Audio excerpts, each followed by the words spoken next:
साथियों नमस्कार, आदाब, सत श्री अकाल। कैसे हैं आप सभी? स्वागत है आपका अपने इस यूएस अध्ययन चैनल पर। साथियों, आज अपन डिस्कस करेंगे जो कि अधिगम टॉपिक है, उसका पार्ट 2। अपन पहले पार्ट में पढ़ चुके हैं अधिगम की जो परिभाषाएं हैं वह अधिगम के और अधिगम की प्रकृति।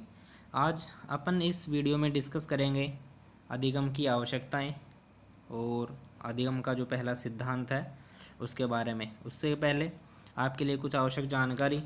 अगर आपने इस वीडियो को लाइक, शेयर व सब्सक्राइब नहीं किया है चैनल को तो ज़रूर कर लीजिएगा, और सब्सक्राइब करने के बाद में जो बगल में बेल आइकन आता है उसको ज़रूर प्रेस कीजिएगा ताकि जो नए वीडियो का नोटिफिकेशन है वो आपको जल्द ही मिले और आपको उस वीडियो को ढूंढने में कोई परेशानी न हो। तो आइए साथियों, शुरू करते हैं आज का सेशन।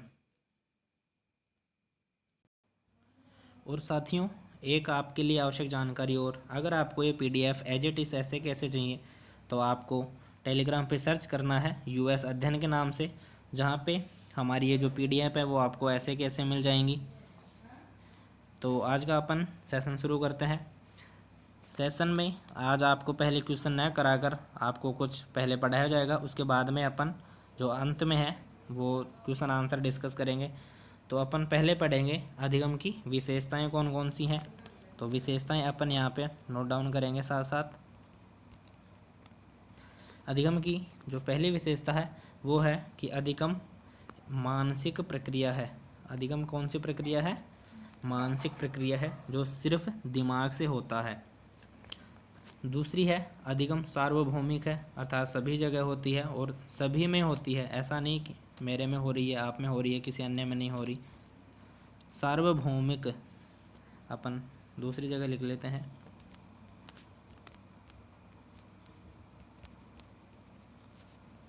सार्वभौमिक प्रक्रिया है। तीसरी है अधिगम है जो कि वातावरण की उपज है। वातावरण की उपज है। चौथी विशेषता है यह एक विवेकपूर्ण प्रक्रिया है। अधिगम विवेकपूर्ण प्रक्रिया है। नेक्स्ट आगे अपन बात करते हैं जो कि इसकी पांचवी विशेषता है।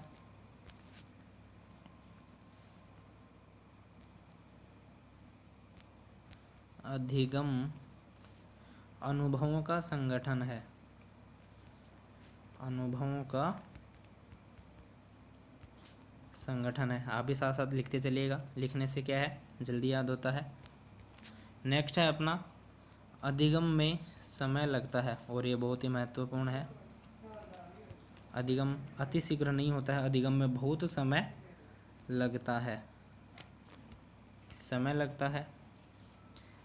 नेक्स्ट, यह अपेक्षाकृत स्थायी परिवर्तन है। अधिगम अपेक्षाकृत स्थायी परिवर्तन है। नेक्स्ट विशेषता है सीखना जीवन पर्यंत चलता है। सीखना जीवन पर्यंत चलता है।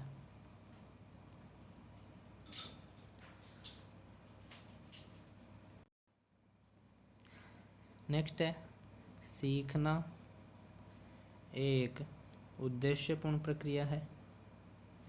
अब साथ साथ लिखते चलिएगा, याद करने में आसानी होगी। उद्देश्यपूर्ण प्रक्रिया है। नेक्स्ट है सीखना एक खोज करना है। आप कुछ भी सीखोगे, सीखना एक खोज करना है। आगे है सीखने का जो क्षेत्र है विस्तृत है। सीखने का क्षेत्र अर्थात अधिगम का क्षेत्र विस्तृत है। विस्तृत या व्यापक, व्यापक है। नेक्स्ट आगे अपन बात करते हैं अधिगम बुद्धि में विकास करना है, बुद्धि में विकास अर्थात अधिगम से बुद्धि विकसित होती है। आगे है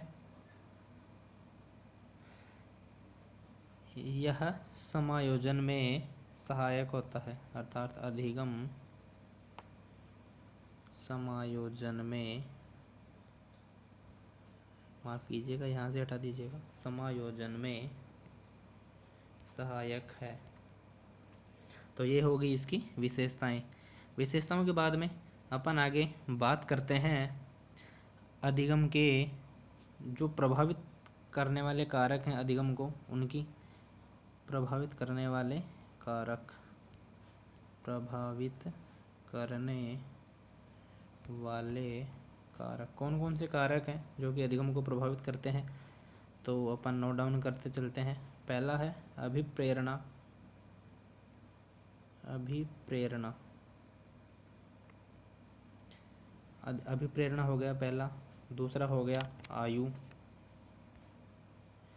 तीसरा हो गया आपकी इच्छा शक्ति, और चौथा कारण हो गया अभिप्रेरणा को जो प्रभावित करता है, चौथा हो गया आपका ये लीजिए पेन सेलेक्ट, चौथा हो गया परिपक्वता जो कि अधिगम को प्रभावित करता है, परिपक्वता, और पांचवा हो गया स्वास्थ्य। ये सभी कारक हैं जो कि अधिगम को प्रभावित करते हैं। अभिप्रेरणा के बारे में एक बात आप याद रखिएगा, अभिप्रेरणा को सीखने का या अधिगम का जो सर्वश्रेष्ठ राजमार्ग है जो स्किनर ने कहा है, वो परिभाषा आप याद रखिएगा। दोबारा अपन नोट डाउन कर लेते हैं क्योंकि अपन ने पहले वीडियो में ये डिस्कस कर चुके हैं अपन इस बारे में। अभिप्रेरणा को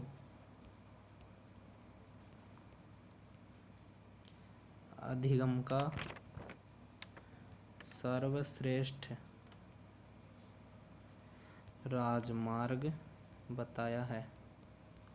अभिप्रेरणा को अधिगम का सर्वश्रेष्ठ राजमार्ग किसने बताया है, वो है स्किनर। स्किनर ने अभिप्रेरणा को अधिगम का सर्वश्रेष्ठ राजमार्ग बताया है। एक बात और आप याद रखिएगा जो कि काफ़ी महत्वपूर्ण है, एक मनोवैज्ञानिक हैं जो कि स्टीफेंस नाम से हैं, थोड़ा पेंसिल को मोटा कर लेते हैं अपन, स्टीफेंस नाम के जो मनोवैज्ञानिक हैं, इन्होंने जो परिभाषा दी है वो दी है कि शिक्षक के पास जितने भी साधन हैं, शिक्षक के पास जितने भी साधन हैं उनमें जो अभिप्रेरणा है वो सबसे महत्वपूर्ण है। अभिप्रेरणा सबसे महत्वपूर्ण।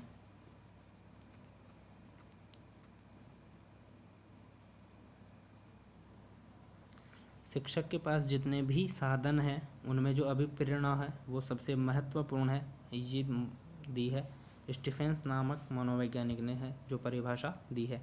एक बात और आप याद रखिएगा, अपन ने अभी जो पढ़ा था कि जो स्वास्थ्य है वो भी अधिगम को प्रभावित करता है, तो स्वास्थ्य के लिए भी एक मनोवैज्ञानिक हैं जो कि अरस्तु करके हैं। अरस्तु ने एक बात कही है कि स्वस्थ शरीर में ही स्वस्थ मस्तिष्क निवास करता है, स्वस्थ शरीर में ही स्वस्थ मस्तिष्क निवास करता है। आप याद रखिएगा, ये जो परिभाषा है जो अरस्तु हैं उन्होंने दी है। आगे अपना बात करते हैं अधिगम के प्रकार। हेडलाइन अपन लिख देंगे थोड़ा मोटा करके,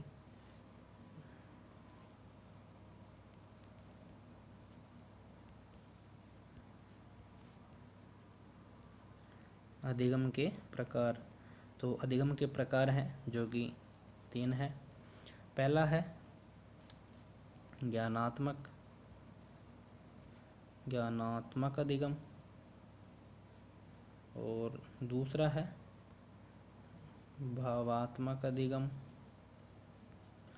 और जो तीसरा है वो है ज्ञानात्मक हो गया, भावात्मक हो गया, तीसरा हो गया आपका क्रियात्मक। इन तीनों के बारे में एक चीज़ आप याद रखिएगा, पेंसिल थोड़ा पतला कर लेते हैं, कलर चेंज कर लेते हैं। जो ज्ञानात्मक है वो दिया था B.S. ब्लूम ने 1957 में, आप ये बात याद रखिएगा। भावात्मक दिया था आपके करथवात ने, आगे लिख लेते हैं अपन, यहाँ पे नहीं हो पाएगा। जो पहला था ज्ञानात्मक वो दिया था आपका B.S. ब्लूम 1957 में। दूसरा है भावात्मक, ये दिया था आपके करथवात नामक मनोवैज्ञानिक हैं, इन्होंने दिया था 1964 में, ऊपर लिख देता हूँ, इन्होंने दिया था 1964 में। और जो तीसरा है क्रियात्मक, ये दिया था सिम्पसन ने 1969 में। आप ये एडिशनल जानकारी जो याद रखना है। आगे अपन बात करते हैं जो अपना अधिगम का प्रकार है ज्ञानात्मक, जो कि अपना पहला प्रकार है ज्ञानात्मक। ये भी 3 प्रकार का होता है। पहला कौन सा है, तो ये पहला है प्रत्यक्षात्मक, दूसरा है प्रत्यात्मक, और तीसरा है जो कि है साहचर्यात्मक।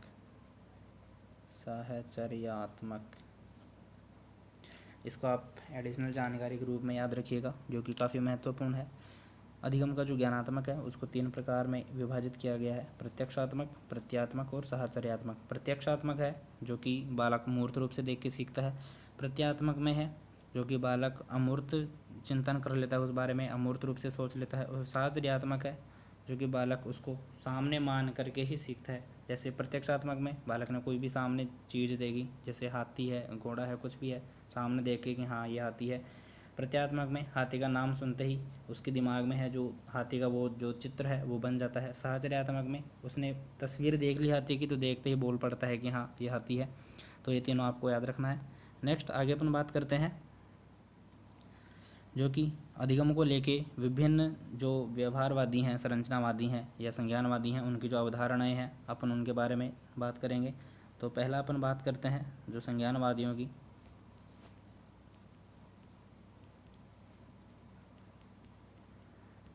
संज्ञानवादियों की क्या अवधारणा है? संज्ञानवादियों का मानना है कि जो भी बालक सीखता है वो उम्र के साथ धीरे धीरे सीखता जाता है। जैसे जैसे उसकी आयु बढ़ती है और उसमें वो जो क्षमता है वो परिवर्तित होती जाती है, और कुछ बालक है जो अपने आप सीखता जाता है। जैसे अपन एग्जांपल लेते हैं, कोई भी बच्चा है, आज उसको जो कोई भी प्रश्न है, जो सवाल है वो नहीं आ रहा है। जैसे जैसे वो बढ़ता जाएगा, उसकी एज बढ़ती जाएगी, परिपक्व होता जाएगा। जैसे आज ये 10 साल का है, तो इसके सामने एक क्वेश्चन आ गया, जैसे 2000 रुपये का 2% की दर से जो ब्याज निकालना है वो इसको अभी नहीं निकालना आता। लेकिन ये जैसे जैसे परिपक्व होता जाएगा, 12 साल का होगा, 15 साल का होगा या 20 साल का होगा, तो ये बाद में अपने आप निकाल लेगा कि 2000 रुपये का है, जो 2% की दर से जो ब्याज होगा वो 40 रुपये होगा। तो ये मानना है संज्ञानवादियों का। दूसरा है व्यवहारवादी। इसके बारे में क्या सोचते हैं? व्यवहारवादी मानते हैं कि बालक में है जो कि आनुवांशिक गुण है, उनको गुण मानते हैं। जो पेन चेंज कर लेंगे अपन, बालक के जो आनुवांशिक गुण है ये गुण है, और जो वातावरण को है इन्होंने ज़्यादा महत्व दिया है। आनुवांशिक लक्षण को गुण और वातावरण को ज़्यादा महत्व प्रदान किया है। व्यवहारवाद में कौन कौन आते हैं? थॉर्नडाइक आता है, आप लिखते चलिएगा आगे। थॉर्नडाइक आता है, पावलोव आता है, स्किनर आते हैं, हल आते हैं और वॉटसन आते हैं। और जो पहले संज्ञानवादी गया था, संज्ञानवादी कौन कौन से हैं? संज्ञानवादी हैं आपके जीन पियाजे, और ये हो गया आपका कोहलर, कोफ्का, कर्ट लेविन, ये सारे हैं जो संज्ञानवादी हैं। नेक्स्ट है संरचनावादी। संरचनावादियों की क्या स्टैंड है अधिगम को लेके? उनका मानना है, संरचनावादी, उनका मानना है कि शिक्षा है जो कि एक मानसिक प्रक्रिया है, एक दिमागी प्रक्रिया है, और जो शिक्षा है, अधिगम है, वो सिर्फ ज्ञान से ही, मानसिक क्रियाओं से ही नियंत्रित होता है। लिखते चलते हैं अपन, कलर चेंज कर लेते हैं।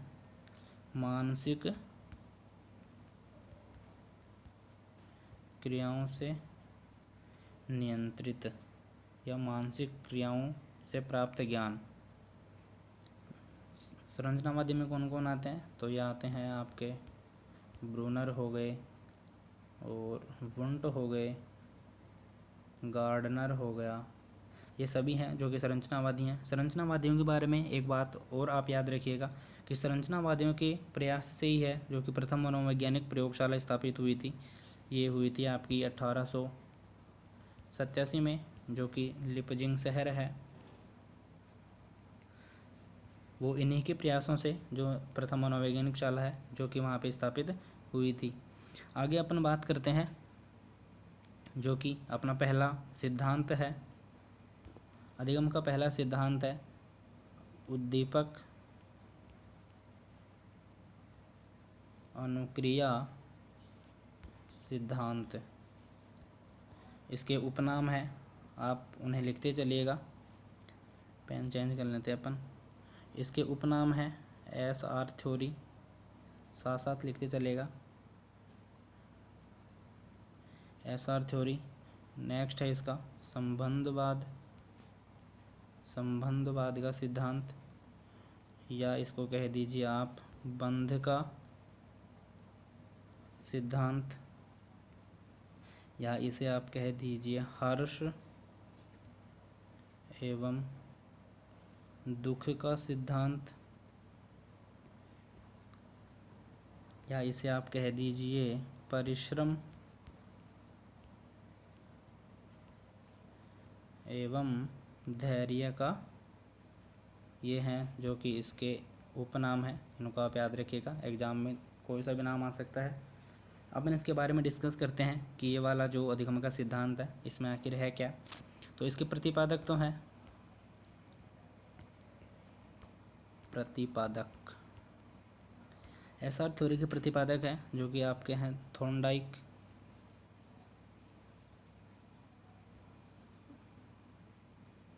कहाँ के थे? अमेरिका के थे।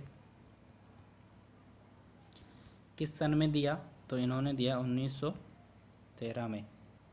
याद रखिएगा, SR theory, bond theory, trial and error theory, और हर्ष एवं दुख का सिद्धांत, जो भी है इसके उपनाम है। प्रतिपादक कौन है? थॉर्नडाइक हैं। कहाँ के हैं? अमेरिका के हैं। किस सन में दिया सिद्धांत? तो 1913 में दिया। अब इस सिद्धांत को अपन समझने का प्रयास करते हैं। इन्होंने एक भूखी बिल्ली पर जो कि प्रयोग किया था, पिंजरे में बंद करके। तो मान लीजिए कि ये आपका पिंजरा है और ये इसमें इन्होंने बिल्ली बिठा दी। इन्होंने बाहर रख दिया मांस का टुकड़ा जो कि एक मछली का टुकड़ा था जिसमें थोड़ी गंध आ रही थी। इसमें इन्होंने लगा दिया एक बटन। अब जैसे ही बिल्ली उछलती है, चारों तरफ उछलती है, दीवार की साइड उछली, नहीं खुला, इस दीवार की तरफ उछली, नहीं खुला, इस दीवार की तरफ उछली। जैसे ही उछलती है तो अचानक से इस पर जो कि स्विच लगा हुआ था, इस पर उसका पैर पड़ता है, खुलता है, तो वो बाहर आती है और अपना भोजन जो कि प्राप्त कर लेती है। तो इसी वजह से इसमें जो संबंध बन गया उछलने में, तो अतः इसका नाम पड़ा था संबंधवाद। परिश्रम एवं धैर्य का, जो कि इसने इतनी देर तक जो प्रयास किया था उसकी वजह से पड़ा है। बंध का सिद्धांत इसी वजह से पड़ा है। तो इनका मानना था कि जो बिल्ली ने जो अनुक्रिया की है, बिल्ली ने जो अनुक्रिया की है वो की है किसको देख के? उद्दीपक को देख के। अतः इन्होंने नाम दिया था उद्दीपक अनुक्रिया सिद्धांत, SR, स्टिमुलस रेस्पॉन्स थ्योरी, जो कि इन्होंने दी है।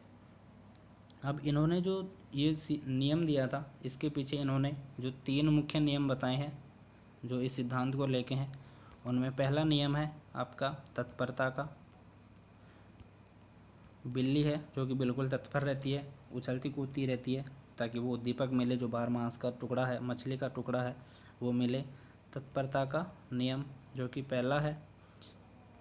दूसरा है अभ्यास का नियम। इस अभ्यास के नियम के इन्होंने दो नाम और बताए हैं, उपयोग का नियम या अनुपयोग का। उपयोग का नियम तो क्योंकि जब बालक अभ्यास करेगा तो उसको पता चलेगा कि जैसे बिल्ली को पता चला था कि इस तरफ कूदने से कुछ नहीं होगा, तो ये अनुपयोगी है, इसको हटा दिया जाए। और इस तरफ कूदने से है जो कि स्विच आया था, तो इस तरफ कूदने से उपयोगी है, स्विच आएगा, बार बार आएगा और बार जो उद्दीपक मिलेगा। अतः इन्होंने ना ये प्रतिपादित किया था जो अभ्यास का नियम है, उपयोग और अनुपयोग इसी वजह से कहा जाता है। जो कि तीसरा है, इन्होंने दिया था परिणाम या प्रभाव का नियम। जब बिल्ली संतुष्ट हो जाती है उद्दीपक को लेके, तो इसी वजह से इन्होंने भी इसके भी जो कि दो प्रकार बताए हैं। पहला है संतोष का नियम, सेकंड है असंतोष का नियम। इसी को लेके इन्होंने आगे हैं जो कि 5 नियम और बताए हैं, वो गौण नियम है, उनको भी आप लिखते चलिएगा साथ साथ।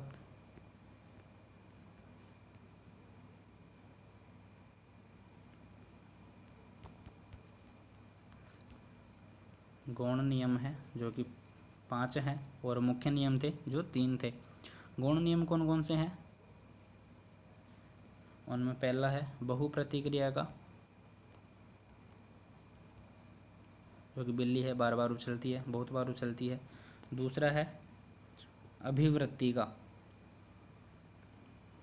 अभिवृत्ति अर्थात पॉजिटिविटी, अपने माइंड में है जो कि पॉजिटिव सोच रखना है, इसी को लेके। तीसरा है इन्होंने दिया था आंशिक क्रिया का, अर्थात कम करते जाइए धीरे धीरे क्रिया, जैसे बिल्ली ने की थी, दीवार छोड़ दिया, उस तरफ नहीं था स्विच, उछला नहीं हुआ तो उन्होंने दूसरी दीवार की तरफ उछलना शुरू किया उसने, आंशिक क्रिया का। चौथा है आत्मीकरण का, और जो कि 5वां है वो है साहचर्य परिवर्तन, साहचर्य परिवर्तन। ये इन्होंने 5 गौण नियम प्रतिपादित किए थे। थॉर्नडाइक के बारे में एक बात और आप याद रखिएगा, थॉर्नडाइक को जो पहला पशु मनोवैज्ञानिक माना जाता है, ये बहुत ही महत्वपूर्ण बात है, इसको आप ज़रूर याद रखिएगा। थॉर्नडाइक को पहला पशु मनोवैज्ञानिक, अर्थात इन्होंने ही सबसे पहले पशुओं पे प्रयोग किए थे, पशु मनोवैज्ञानिक माना जाता है। किसको? थॉर्नडाइक को। डेफिनेटली है, आप इसको याद रखिएगा, परीक्षा में सवाल ज़रूर आता है इसका। अब क्वेश्चन हल करते हैं। दोस्तों अगर आपको ये वीडियो अच्छा लगे तो इसको लाइक कीजिएगा, शेयर कीजिएगा और चैनल को सब्सक्राइब ज़रूर कर लेना, और जो बगल में बेल आइकन आता है उसे आप प्रेस कर लें ताकि नई वीडियो का नोटिफिकेशन आपको जल्दी मिले। अपन बात करते हैं पहला क्वेश्चन अपना, प्रशिक्षण एवं अनुभव के द्वारा व्यवहार में होने वाले परिवर्तन को सीखना अधिगम कहते हैं। उक्त कथन किसका है? तो इसका राइट आंसर होगा वुडवर्थ, स्किनर, गेट्स या थॉर्नडाइक। तो प्रशिक्षण एवं अनुभव किसने जोर दिया है? तो प्रशिक्षण एवं अनुभव पे जोर दिया है गेट्स एवं अन्य ने, तो इसका राइट आंसर हो जाएगा जो कि ऑप्शन नंबर सी है। नेक्स्ट प्रश्न है, अपन बात करते हैं निम्नलिखित में से कौन व्यवहारवादी मनोवैज्ञानिक नहीं है? ब्रूनर, पावलोव, थॉर्नडाइक या स्किनर। तो व्यवहारवादी हैं जो कि ब्रूनर हैं, वो नहीं है, ब्रूनर संरचनावादी हैं जो कि अपन ने अभी बात की थी। नेक्स्ट प्रश्न है, निम्नलिखित में से कौन सा सिद्धांत अधिगम स्थानांतरण में सहायक नहीं है? मानसिक अनुशासन, तथ्यों की विशुद्धता, समरूप तत्वों का या अर्थपूर्ण सामान्यकरण। तो इसका राइट आंसर हो जाएगा अपना जो कि ऑप्शन नंबर बी है, तथ्यों की विशुद्धता अपना राइट आंसर हो जाएगा। नेक्स्ट प्रश्न, निम्नलिखित में से कौन सा कारक अधिगम को प्रभावित करने वाला नहीं है? अधिगमकर्ता, अधिगम अनुभव, मानव व भौतिक संसाधन, उद्देश्यहीनता। तो इसका राइट आंसर हो जाएगा अपना जो कि ऑप्शन नंबर डी है, उद्देश्यहीनता है जो कि अपना राइट आंसर हो जाएगा। नेक्स्ट प्रश्न अपना, व्यवहार का करना पक्ष है सीखने का भावात्मक क्षेत्र, सीखने का मनोवैज्ञानिक क्षेत्र, सीखने का ज्ञानात्मक क्षेत्र। माफ़ कीजिएगा, इसमें जो कि ऑप्शन नंबर सी है वो मिस हो गया है, तो इसका राइट आंसर हो जाएगा अपना जो कि ऑप्शन नंबर डी है, सीखने का ज्ञानात्मक क्षेत्र, जो कि अपना सही उत्तर हो जाएगा। नेक्स्ट आगे अपन बात करते हैं, अधिगम की सफलता का मुख्य आधार माना जाता है दंड व आरोप, पुरस्कार व प्रशंसा, लक्ष्य प्राप्ति की उत्कृष्ट इच्छा या अधिकारी बनने की इच्छा। तो इसका राइट आंसर हो जाएगा अपना जो कि ऑप्शन नंबर सी है, लक्ष्य प्राप्ति की उत्कृष्ट इच्छा। आगे अपन बात करते हैं, गेस्टाल्ट का अर्थ है समग्र के रूप में, मशीनों के रूप में, परिवर्तन के रूप में या व्यवहार के रूप में।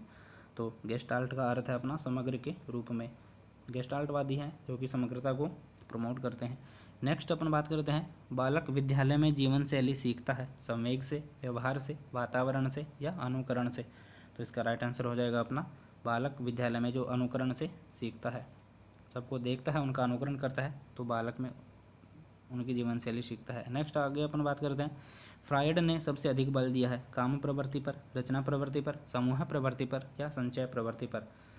तो कि फ्रायड ने बल दिया है अपना जो कि ऑप्शन नंबर ए है, काम प्रवृत्ति पर है जो कि फ्रायड ने बल दिया है। आगे अपन बात करते हैं, निम्न में से कौन सा वंशानुक्रम का सिद्धांत नहीं है, मेंडल का नियम, विभिन्नता का नियम, प्रत्यागमन का नियम, मौलिकता का नियम। तो जो कि इसमें ऑप्शन नंबर ए है वो बिल्कुल है, और बी है जो भी है, सी है प्रत्यागमन का, ये भी है। अपन एक बार दोबारा से इसके बारे में डिस्कस कर ही लेते हैं। मेंडल का नियम जो कि बिल्कुल है, इन्होंने मटर के दाने पर प्रयोग किया था। विभिन्नता का नियम जो कि बालक माता पिता से थोड़ा अलग होता है, भिन्न होता है। और प्रत्यागमन है जो कि इसमें बिल्कुल ही भिन्न होता है, अपोजिट होता है एक तरह से। जो मौलिकता का नियम है ये इसमें नहीं आता है, तो इसका राइट आंसर हो जाएगा अपना ऑप्शन नंबर डी। नेक्स्ट अपन बात करते हैं, सीखने के लिए विषय का स्वरूप कैसा होना चाहिए, सरल, कठिन, सरल से कठिन या कठिन से सरल। तो इसका जो कि ऑप्शन नंबर सी है अपना राइट आंसर हो जाएगा। सीखने के लिए जो विषय का स्वरूप है वो कि सरल से कठिन की तरफ होता है।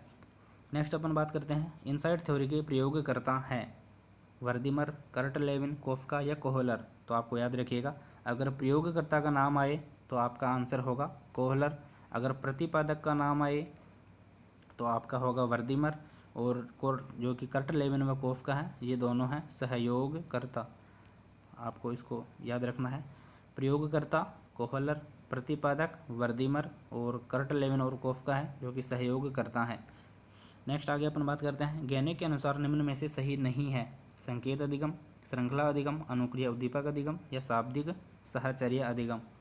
तो इसमें जो कि संकेत अधिगम है गैने ने दिया है, श्रृंखला अधिगम है बिल्कुल दिया है, शाब्दिक साहचर्य है ये भी दिया है। गैने ने नहीं दिया तो है अनुक्रिया उद्दीपक।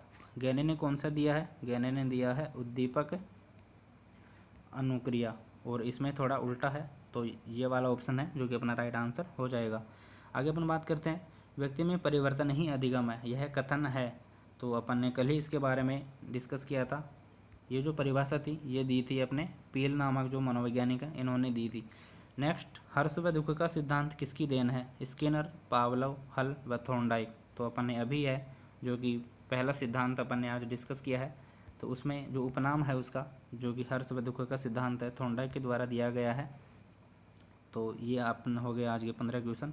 साथियों, अगर आपको ये सेशन अच्छा लगता है तो इसको लाइक करें, शेयर करें और सब्सक्राइब ज़रूर करें, और आगे भी अपने साथियों के पास भेजें। और अगर ये आपको बहुत अच्छा लगा हो तो इसको नीचे जो कि कमेंट बॉक्स है उसमें आप अच्छा सा कमेंट ज़रूर टाइप करें, ताकि हमें भी मोटिवेशन मिलता रहे और हम आपके लिए ऐसे ही नए वीडियोज़ लाते रहें। Thank you so much.